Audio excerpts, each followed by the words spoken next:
Hello, good morning children. Today we are going to discussing about good hobbies. ಮಕ್ಕಳು ಇವತ್ತಿನ ದಿವಸ ನಾವು ಒಳ್ಳೆಯ ಹವ್ಯಾಸಗಳ ಬಗ್ಗೆ ಅಭ್ಯಾಸ ಮಾಡೋಣ. ಇಲ್ಲಿ ಒಂದು ಚಿಕ್ಕ ಸ್ಟೋರಿ ಇದೆ. ಆ ಸ್ಟೋರಿಯ ಮೂಲಕ ಒಳ್ಳೆಯ ಹವ್ಯಾಸಗಳು ಯಾವ್ಯಾವು ಎಂಬುದನ್ನು ಇಲ್ಲಿ ವಿವರವಾಗಿ ತಿಳಿದುಕೊಳ್ಳೋಣ. Okay. There lived a cute boy at Tiruchirappalli in Tamil Nadu. ನೋಡಿ, ತಮಿಳ್ನಾಡು ಅನ್ನೋದು ಒಂದು ರಾಜ್ಯ.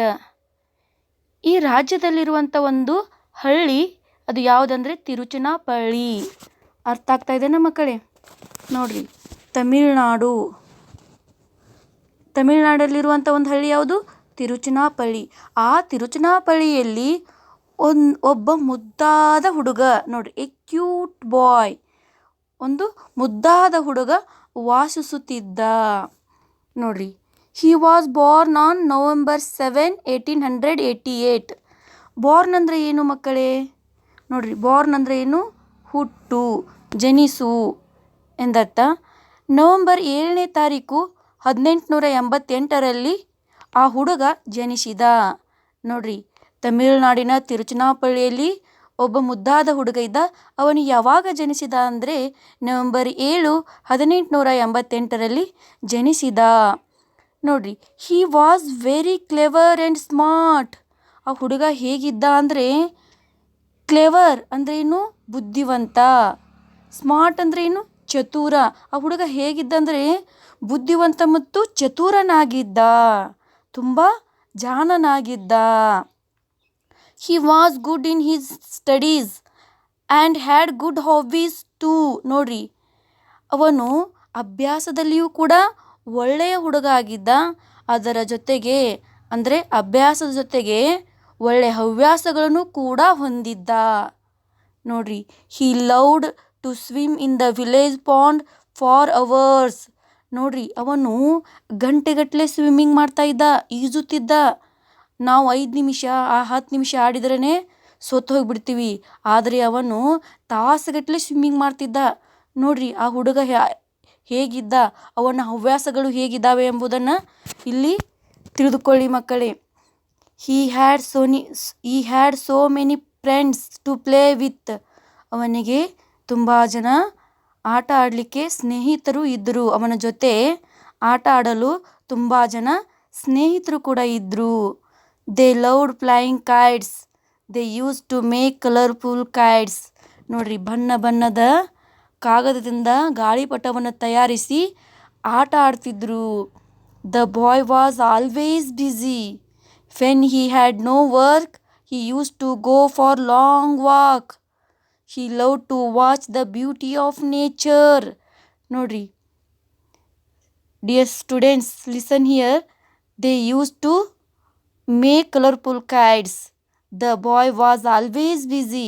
ಆ ಹುಡುಗ ಯಾವಾಗಲೂ ಕಾರ್ಯನಿರತನಾಗಿರ್ತಿದ್ದ.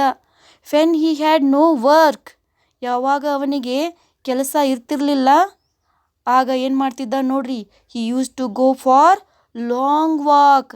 ಅವನೇನು ಮಾಡ್ತಿದ್ದ ಅಂದರೆ ಬಿಡುವಿನ ಸಮಯದಲ್ಲಿ ಯಾವಾಗ ಕೆಲಸ ಇರ್ತಿರ್ಲಿಲ್ಲೋ ಆಗ ಅವನು ಲಾಂಗ್ ವಾಕ್ ಹೋಗ್ತಾ ಇದ್ದ. He love to watch the beauty of nature. ಅವನು ಏನು ಮಾಡ್ತಿದ್ದ ಅಂದರೆ ಪ್ರಕೃತಿ ಸೌಂದರ್ಯವನ್ನು ಪ್ರೀತಿಸುತ್ತಾ ನೋಡ್ತಿದ್ದ ಮಕ್ಕಳೇ. ಪ್ರತಿಯೊಂದು ಕಡೆ ಗಿಡ ಮರ ಪಕ್ಷಿ ಎಲ್ಲವನ್ನು ಪ್ರೀತಿಯಿಂದ ನೋಡ್ತಾ ಇದ್ದ. ಆ ಪ್ರಕೃತಿ ಸೌಂದರ್ಯವನ್ನು ಸವಿತಾ ಇದ್ದ ಮಕ್ಕಳೇ. He was very curious about everything around him. ನೋಡ್ರಿ, ಪ್ರತಿಯೊಂದನ್ನು ಎಲ್ಲ ಕಡೆ ನೋಡಲು ಅವನಿಗೆ ಕುತೂಹಲ ಇತ್ತು. ಪ್ರತಿಯೊಂದನ್ನು ತಿಳಿದುಕೊಳ್ಳಲು ಅವನಿಗೆ ಕುತೂಹಲವಿತ್ತು. The boy waited for evening every day because it was time to listen to stories from his father. ನೋಡ್ರಿ, ಆ ಹುಡುಗ ಪ್ರತಿದಿನ ಸಾಯಂಕಾಲ ಕಾಯ್ತಾ ಇದ್ದ. ಯಾಕೆ ಕಾಯ್ತಾ ಇದ್ದ ಮಕ್ಕಳೇ? It was time to listen to stories from his father.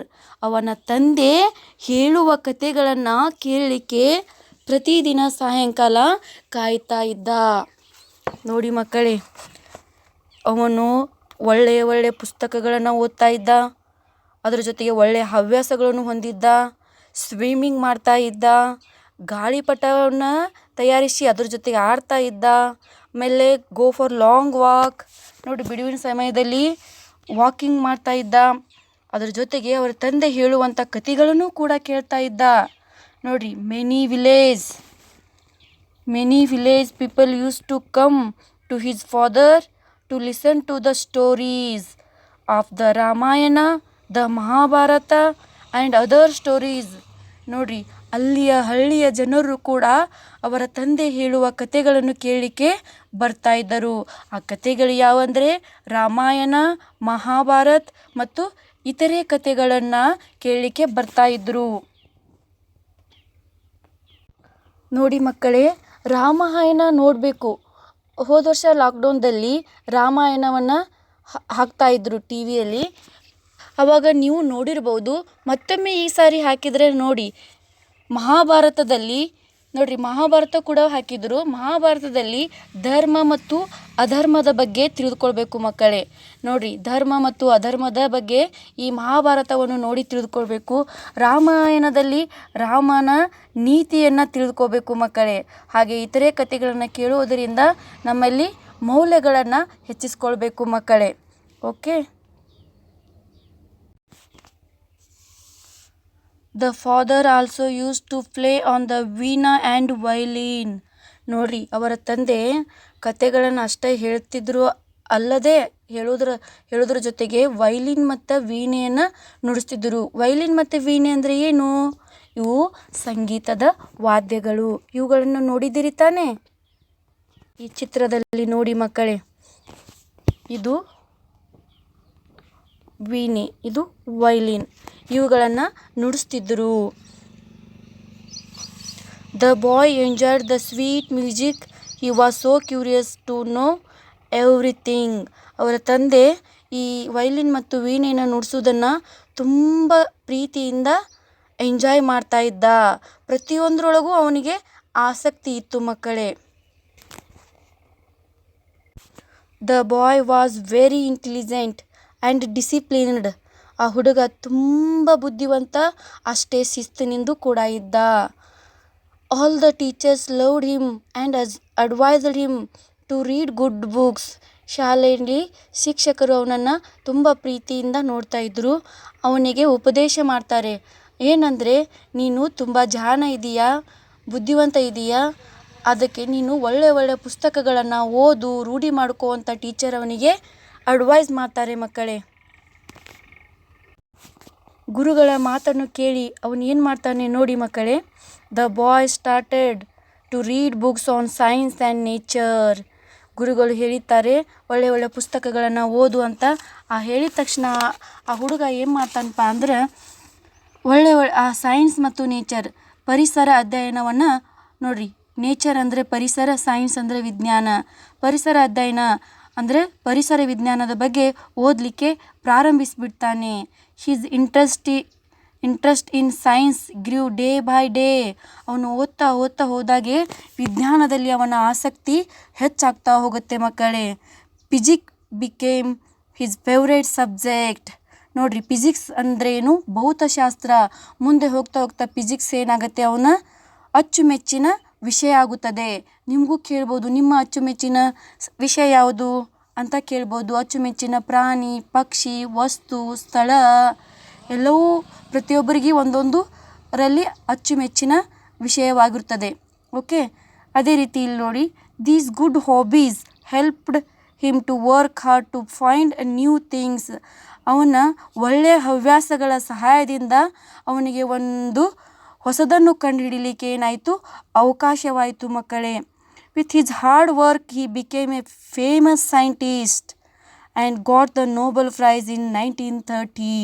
ನೋಡ್ರಿ ಮಕ್ಕಳೇ, ಅವನ ಕಠಿಣ ಪರಿಶ್ರಮದಿಂದ ಮುಂದೊಂದು ದಿನ ಏನಾಗ್ತಾನೆ, famous scientist and got the Nobel prize in 1930. 1930ರಲ್ಲಿ ಅವನು ನೋಬೆಲ್ ಪ್ರೈಸನ್ನು ತೆಗೆದುಕೊಳ್ತಾನೆ. ನೋಡ್ರಿ, ಇಷ್ಟೆಲ್ಲ ಸ್ಟೋರಿಯನ್ನು ಕೇಳಿದ್ದೀವಿ ನಾವು. ಆ ಹುಡುಗ ತಮಿಳುನಾಡಿನ ತಿರುಚನಾಪಳ್ಳಿಯಲ್ಲಿ ಹುಟ್ಟಿದ. ಅವನು ಸ್ವಿಮ್ಮಿಂಗ್ ಮಾಡ್ತಾ ಇದ್ದ. ನೋಡ್ರಿ, ಗಂಟೆಗಟ್ಟಲೆ ಸ್ವಿಮ್ಮಿಂಗ್ ಮಾಡ್ತಾ ಇದ್ದ. ಪಾಂಡ್ ಅಂದರೆ ನೋಡ್ರಿ ಕೆರೆ ಅಥವಾ ಕಟ್ಟೆ ಅಂತ ಹೇಳ್ತೀವಿ ನಾವು. ಇಲ್ಲಿ ತಾಸುಗಟ್ಟಲೆ ಅವನು ಏನು ಮಾಡ್ತಾ ಇದ್ದ, ಹುಡುಗ ಸ್ವಿಮ್ಮಿಂಗ್ ಮಾಡ್ತಾ ಇದ್ದ. ಬಣ್ಣ ಬಣ್ಣದ ಕಾಗದಗಳಿಂದ ಗಾಳಿಪಟವನ್ನು ತಯಾರಿಸಿ ಅದರ ಜೊತೆಗೆ ಆಟ ಆಡ್ತಿದ್ದ. ಬಿಡುವಿನ ಸಮಯದಲ್ಲಿ ಪ್ರಕೃತಿ ಸೌಂದರ್ಯವನ್ನು ಸವಿಯಲು ಕಾಲ್ನಡಿಗೆಯಿಂದ ಹೊರಡ್ತಿದ್ದ. ಅವರ ತಂದೆ ಹೇಳುತ್ತಿದ್ದ ರಾಮಾಯಣ, ಮಹಾಭಾರತ, ನೀತಿ ಕಥೆಗಳನ್ನು ಕೂಡ ಕೇಳ್ತಾ ಇದ್ದ. ಹಾಗೆ ಸಂಗೀತ ವಾದ್ಯಗಳಾದಂಥ ವಯಲಿನ್ ಮತ್ತು ವೀಣೆನ ನುಡಿಸೋದನ್ನು ಕಲ್ತಿದ್ದ. ಅದರ ಜೊತೆಗೆ ಅವರು ಶಿಕ್ಷಕರು ಹೇಳಿದ ಹಾಗೆ ಒಳ್ಳೆ ಪುಸ್ತಕಗಳನ್ನು ಓದೋದನ್ನು ರೂಢಿ ಮಾಡಿಕೊಂಡು ಮುಂದೆ ಸೈನ್ಸ್ ಒಂದು ದಿನದಿಂದ ದಿನಕ್ಕೆ ಹೆಚ್ಚು ಆಸಕ್ತಿಯನ್ನು ಉಂಟು ಮಾಡಿಸಿತು. ಅದೇ ಭೌತಶಾಸ್ತ್ರದಲ್ಲಿ ಅವನು ಏನು ಮಾಡಿದ ಅಂದರೆ ನೋಬೆಲ್ ಪ್ರೈಸನ್ನು ತೆಗೆದುಕೊಂಡ. ಒಬ್ಬ ಒಳ್ಳೆಯ ವಿಜ್ಞಾನಿ, ಪ್ರಸಿದ್ಧ ವಿಜ್ಞಾನಿಯಾದ, ಫೇಮಸ್ ಸೈಂಟಿಸ್ಟ್, ಪ್ರಸಿದ್ಧ ವಿಜ್ಞಾನಿಯಾದ ಆತನೇ ಯಾರು ನಿಮಗೆ ಗೊತ್ತಾ ಮಕ್ಕಳೇ? Do you know who this boy was? ನಿಮಗೆ ಯಾರಂತ ಗೊತ್ತಾ ಮಕ್ಕಳೇ? ಅವರೇ ಸಿ ವಿ ರಾಮನ್. ಇಲ್ಲಿ ಚಿತ್ರದಲ್ಲಿ ಇದ್ದಾರಲ್ವಾ, ಇವರೇ ಸಿ ವಿ ರಾಮನ್. ಗೊತ್ತಾಗುತ್ತದೆ? It was C V Raman. ಗೊತ್ತಾಯ್ತದ ಮಕ್ಕಳೇ? He invented his theory on light. ಅವರು ಒಂದು ಅನ್ವೆನ್ಷನ್ ಮಾಡ್ತಾರೆ ಬೆಳಕಿನ ಬಗ್ಗೆ. Popularly known as Raman effect. ಅದು ಮುಂದೆ ಜನಪ್ರಿಯವಾಗಿ ರಾಮನ್ ಸಿದ್ಧಾಂತ ಆಗತ್ತೆ ಮಕ್ಕಳೇ. ಇವರನ್ನು ನೋಡಿದ್ದೀರಾ ನೀವು? ಇಲ್ಲಿ ಒಂದು ಸಣ್ಣ ವಿಡಿಯೋದ ಮೂಲಕ ನಾವು ಇವರನ್ನು ನೋಡೋಣ ಮಕ್ಕಳೇ. ಓಕೆ, ಈ ಚಿತ್ರದಲ್ಲಿ ಕಾಣಿಸ್ತಿರುವ ವ್ಯಕ್ತಿಯೇ ಸಿ ವಿ ರಾಮನ್. ನೋಡ್ತಾ ಇದ್ದೀರಲ್ವಾ ಮಕ್ಕಳೇ? Okay,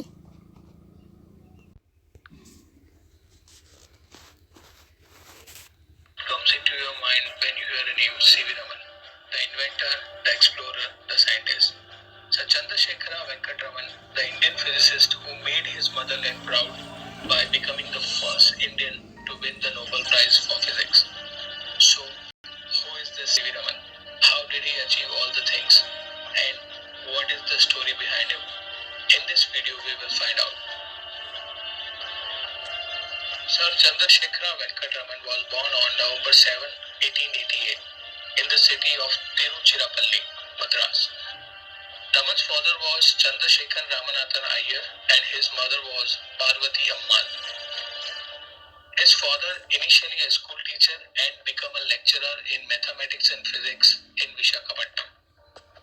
He displayed a brilliant mind even as a child and passed his matriculation examination when he was just 11. In 1903, aged just 14, Raman set off for great city of Madras, now known as Chennai, to live in a hostel and begin a bachelor's degree at Presidency College. He topped the exam and won a gold medal. 3 years later, he earned his MA degree in 1907. He was deeply interested in science. He appeared for the financial services examination at the insistence of his father. He topped the examination and went to Kolkata in 1907 to join the Indian Finance Department as an assistant accountant general. Still his heart was in scientific research and he began conducting research at the Indian Association of Cultivation of Science during his free time. His job was very hectic, yet he was so dedicated towards science that he often spent nights at research. In 1917, he got the opportunity to join the University of Calcutta as the first Palick Professor of Physics. Raman happily resigned from his government post to take up this position, though the new job paid much less than the previous one. Such was his dedication to science. During the late 1920s, he experimented on the scattering of light by observing the behavior of monochromatic light, which penetrated transparent materials and fell on spectrograph. This led to the discovery of what come to be known as Raman effect, which is presented at a meeting of scientists in 1928. He won the 1930s Nobel Prize in Physics for his work on the scattering of light and for the discovery of the Raman effect. to win Nobel Prize in Science. He was honored with the Bharat Ratna, India's first civilian award in 1954 in recognition of his invaluable contribution to the field of science. He was married on 6th May 1907 to Lokasundari Ammal. They had two sons, Chandrasekhara and Radhakrishnan. Raman was very deeply interested in musical instruments such as veena, violin and tabla. A few days before his 83rd birthday, Raman suffered a mild heart attack, but there was a quick recovery. He never dreamt of life without work. He had told his doctor, "I wish to live 100% active and fruitful life." Raman, a seeker of truth throughout his life, passed away on 21st of November 1970. ಮಕ್ಕಳೇ, ಈ ಒಂದು ವಿಡಿಯೋವನ್ನು ನೀವು ನೋಡಿದ್ದೀರಿ, enjoy ಮಾಡಿದ್ದೀರಿ ಅಂತ ಭಾವಿಸುತ್ತೇನೆ. ಮಕ್ಕಳೇ, ನೋಡಿದ್ದೀರಲ್ಲ, ರಾಮನ್ ಬಾಲ್ಯದಿಂದ ಅವರ ಒಂದು ನೋಬೆಲ್ ಪ್ರೈಸ್ ಅವರ ಲೈಫ್ ಎಂಡದವರೆಗೆ ಯಾವ ರೀತಿ ಕಾರ್ಯನಿರ್ವಹಿಸ್ತಿದ್ದರು, ಎಷ್ಟು ಶ್ರಮ ಪಟ್ಟಿದ್ದರು ಎಂಬುದನ್ನು ಈ ವಿಡಿಯೋದ ಮೂಲಕ ತಿಳಿದುಕೊಳ್ಳೋಣ. ಈಗ ನ್ಯೂ ವರ್ಡ್ಸ್ ಬಗ್ಗೆ ತಿಳಿದುಕೊಳ್ಳೋಣ ಮಕ್ಕಳೇ. ಕ್ಯೂಟ್, ಚೂಟಿಯಾದ, ಚುರುಕಾದ. ಇಂಟೆಲಿಜೆಂಟ್, ಬುದ್ಧಿವಂತ. ಕ್ಯೂರಿಯಸ್, ಕುತೂಹಲವುಳ್ಳ, ತಿಳಿಯಬೇಕೆಂಬ ಆಸೆಯುಳ್ಳ. ಕ್ಲೆವರ್, ನಿಪುಣ, ದಕ್ಷ, ಬುದ್ಧಿವಂತ. ಸ್ಮಾರ್ಟ್, ಚುರುಕಾದ, ಸೂಕ್ಷ್ಮ ಬುದ್ಧಿಯುಳ್ಳ. ಫಾಂಡ್, ಕೆರೆ, ಕೊಳ. ಫೇವರೆಟ್, ಅಚ್ಚುಮೆಚ್ಚಿನ, ಪ್ರೀತಿಯ. ಇನ್ವೆನ್ಷನ್, ಶೋಧನೆ, ಹೊಸದನ್ನು ತಯಾರು ಮಾಡುವುದು. ಡಿಸಿಪ್ಲಿನ್, ಶಿಸ್ತು. ಚಿತ್ರದಲ್ಲಿ ಗಮನಿಸಿ ಮಕ್ಕಳೇ. ಕ್ಯೂರಿಯಸ್ ಅಂದರೆ ಏನು? Interested to know about something. ಹೊಸದನ್ನು ಏನಾದರೂ ಗುರುತಿಸುವುದೇ ಏನಾಗಿರ್ತದೆ ಇಲ್ಲಿ? ಕ್ಯೂರಿಯಸ್ ಅಂದರೆ ಕುತೂಹಲ, ತಿಳಿದುಕೊಳ್ಳುವುದು. ಓಕೆ ಮಕ್ಕಳೇ, ಈ ಪಾಠದಿಂದ ನಮಗೆ ಒಳ್ಳೆಯ ಹವ್ಯಾಸಗಳ ಪರಿಚಯದೊಂದಿಗೆ ನಾವು ಕೂಡ ರೂಢಿಸಿಕೊಳ್ಬೇಕು ಮಕ್ಕಳೇ. CV ರಾಮನ್ ಅವರು ಯಾವ ರೀತಿ ತಮ್ಮ ಹವ್ಯಾಸಗಳನ್ನು ರೂಢಿಸಿಕೊಂಡು ಒಬ್ಬ ಪ್ರಸಿದ್ಧ ವಿಜ್ಞಾನಿಯಾದರು, ಫೇಮಸ್ ಸೈಂಟಿಸ್ಟ್, ಅದರ ಜೊತೆಗೆ ಪ್ರಥಮ ಭಾರತ ರತ್ನವನ್ನು ಪ್ರಶಸ್ತಿಯನ್ನು ಪಡೆದಂಥ ಮೊದಲಿಗ ಅಂತ ಹೇಳ್ಬೋದು ನಾವು. ಅದೇ ರೀತಿಯಾಗಿ ನಾವು ಕೂಡ ಒಳ್ಳೆಯ ಹವ್ಯಾಸಗಳನ್ನು ಪಡೆದುಕೊಂಡು ಒಳ್ಳೆ ಡಾಕ್ಟರ್, ಒಳ್ಳೆ ಇಂಜಿನಿಯರ್, ಒಳ್ಳೆ ಅಡ್ವೊಕೇಟ್, ಒಳ್ಳೆಯ ಶಿಕ್ಷಕ, ಅಟ್ಲೀಸ್ಟ್ ನಾವು ಏನೂ ಆಗದೇ ಇದ್ದರೂ ಒಬ್ಬ ಒಳ್ಳೆಯ ನಾಗರಿಕನಾದರೂ ಆಗಬೇಕು ಮಕ್ಕಳೇ. ಅರ್ಥ ಆಗತ್ತಲ್ವ ಮಕ್ಕಳೇ? ಅದರ ಜೊತೆಗೆ ನಿಮ್ಮ ಹವ್ಯಾಸಗಳನ್ನು ಪಟ್ಟಿ ಮಾಡಿ ದಿನಕ್ಕೆ ಅದನ್ನು ಓದುತ್ತಾ ಬರೆಯುತ್ತಾ ಹೆಚ್ಚಿಗೆ ಮಾಡಿಕೊಳ್ಳಿ ಅಂತ ಹೇಳುತ್ತಾ ಈ ಪಾಠವನ್ನು ನಾನು ಇಲ್ಲಿಗೆ ಮುಗಿಸುತ್ತೇನೆ. ಈ ಪಾಠದ ಹಿಂದಿನ ಪ್ರಶ್ನೋತ್ತರಗಳಾಗಲಿ ಆ್ಯಕ್ಟಿವಿಟಿಗಳನ್ನಾಗಿ ಪಕ್ಕದಲ್ಲಿ ಬಿಡಿಸಿ ಮಕ್ಕಳೇ. ಧನ್ಯವಾದಗಳು. ಬಾಯ್ ಚಿಲ್ಡ್ರನ್.